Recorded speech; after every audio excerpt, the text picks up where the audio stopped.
জাতীয় জীবনে যে মুক্তির স্বাদ আমরা এখন পাচ্ছি, গণতান্ত্রিক আবহাওয়ার মধ্যে আছি। আমরা তর্ক বিতর্ক করি ঐকমত্য কমিশনের মতো, তারপরে জাতীয় ক্ষেত্রে যেন আমরা সবাই জাতির স্বার্থে, গণতন্ত্রের স্বার্থে, দেশের স্বাধীনতা এবং সার্বভৌমত্ব রক্ষার স্বার্থে যেন আমরা এক জায়গায় ঐক্যবদ্ধ থাকি। গণভোটের মাধ্যমে সার্বভৌম জনগণের সম্মতি নিয়েই আইনি ভিত্তি দিতে হবে এবং বাস্তবায়ন করতে হবে। সুতরাং আগে কাগজের মধ্যে আমি প্রজ্ঞাপন লিখলাম নাকি আদেশ লিখলাম নাকি অন্য কিছু লিখলাম, এটা খুব একটা গুরুত্ব বহন করে না। কারণ এই প্রজ্ঞাপনটা যখন গেজেট নোটিফিকেশন হবে, জনগণের কাছে সেই গেজেট নোটিফিকেশনের মধ্যে লাস্টে এটা লেখা হবে যে এই প্রজ্ঞাপনটা বাস্তবায়নের জন্য গণভোটের আয়োজন করা হবে। আর গণভোটের আয়োজনের জন্য আলাদা গণভোট আইন হবে, নির্বাচন কমিশনকে ক্ষমতায়ন করা হবে, সেই আইনের মাধ্যমে তারা নির্বাচন অনুষ্ঠান করবে, গণভোট একই দিনে করবে। এখন সেই গণভোটের মধ্য দিয়ে যখন জনগণ সম্মতি দেবে, তখন ওই কাগজ প্রজ্ঞাপন ছিল না আদেশ ছিল সেটা আর কোনো কিছু ম্যাটার করবে না। ঠিকভাবে কেউ যদি বলে, আমি কালকে বলতে শুনলাম, এটা এক্সট্রা কনস্টিটিউশনাল অর্ডার করে এই সনদকে জারি করতে হবে এবং সেটা প্রধান উপদেষ্টাকে বলা হচ্ছে যে প্রধান উপদেষ্টা এটা জারি করতে পারেন।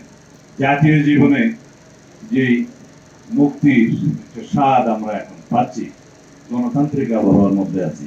আমরা তর্ক বিতর্ক করি ঐকমত্য কমিশনের মতো, তারপরে জাতীয় ক্ষেত্রে যেন আমরা সবাই জাতির স্বার্থে, গণতন্ত্রের স্বার্থে, দেশের স্বাধীনতা এবং সার্বভৌমত্ব রক্ষার স্বার্থে যেন আমরা এক জায়গায় ঐক্যবদ্ধ থাকি।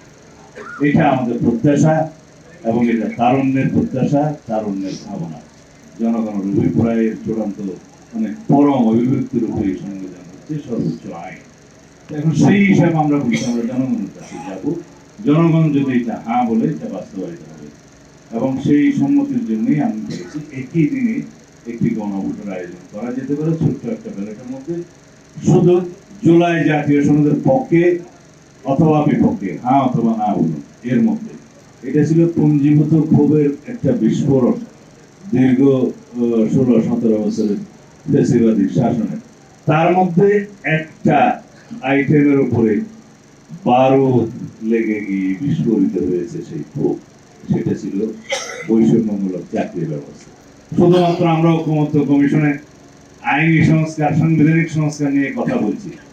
যত সংস্কারই আমরা করি না কেন, জাতীয় ভিত্তিতে যদি আমাদের মানসিক সংস্কার না হয়, সেই আইনি ভিত্তিকে আমরা বাস্তব রূপ দিতে পারবো না।